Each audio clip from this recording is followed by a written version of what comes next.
Bienvenue dans le monde paranormal de Diane. Bienvenue dans cette radio nocturne avec des nouvelles histoires chaque semaine que je passe la nuit. N'hésite pas à visiter ma chaîne pour d'autres livres plus complets. Nouveau livre, et si certaines personnes ne dormaient jamais?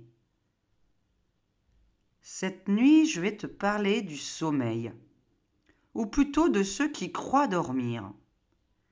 Et si certaines personnes ne s'endormaient jamais vraiment? Et si chaque nuit, elles partaient ailleurs? Pas dans un rêve, pas dans un autre plan? Ferme les yeux, respire lentement, installe-toi confortablement et imagine.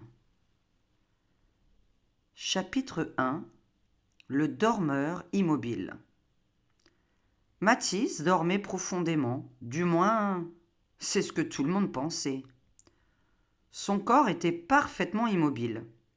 Respiration régulière, aucun mouvement, mais à l'intérieur, il marchait. Dans une ville grise et silencieuse, toujours la même, toujours la nuit. Les rues étaient vides, les lampadaires diffusaient une lumière pâle, et il savait exactement où aller, sans jamais s'être demandé pourquoi. Chapitre 2. Les autres. Un soir, il n'était plus seul. Au détour d'une rue, une femme le regardait, calme, comme si elle l'entendait. Et comme si elle l'attendait. « Tu viens souvent ici ?» lui a-t-elle dit. Mathis a répondu sans surprise.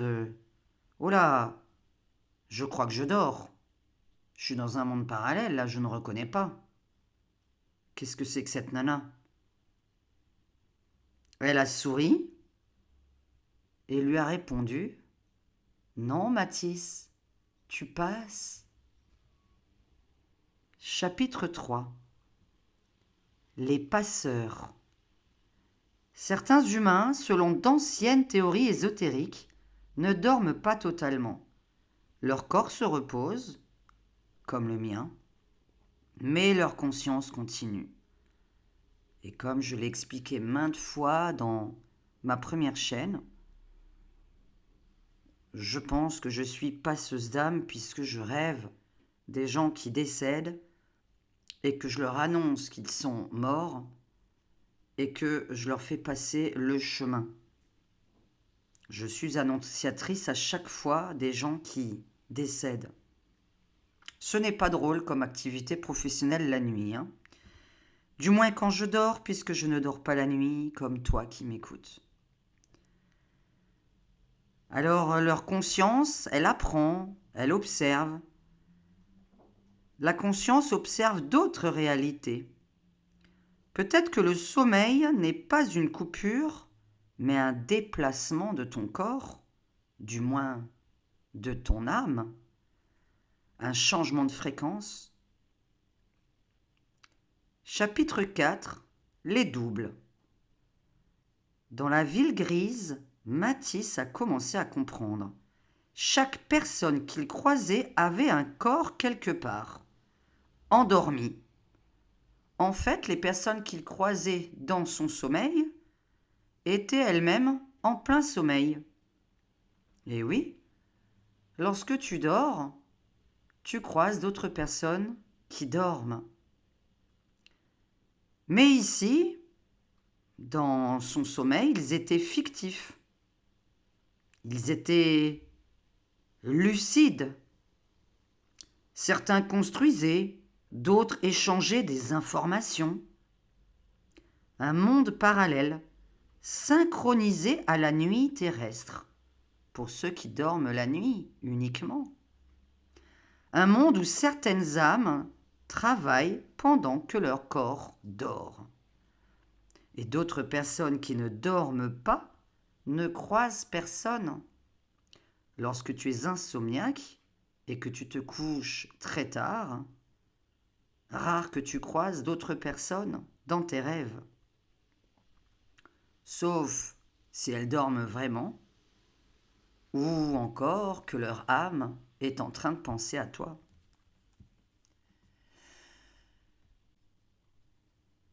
Chapitre 5, le retour.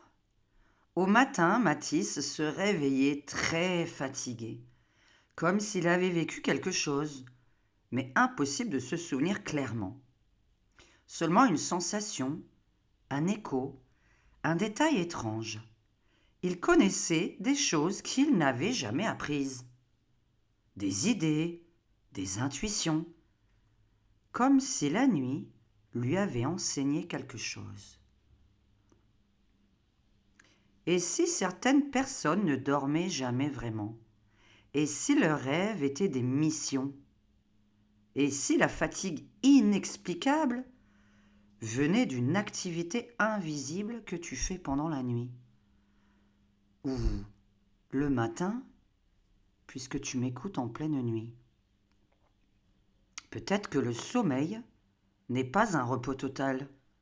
Peut-être que c'est un portail discret. Alors, lorsque tu t'endormiras, observe sans le moment précis où tu glisses et demande-toi, est-ce que je m'éteins ou est-ce que je pars ailleurs? Peut-être que certaines personnes ont conscience que ça ne s'arrête jamais. Elles changent simplement de monde. Bonne traversée et bonne nuit.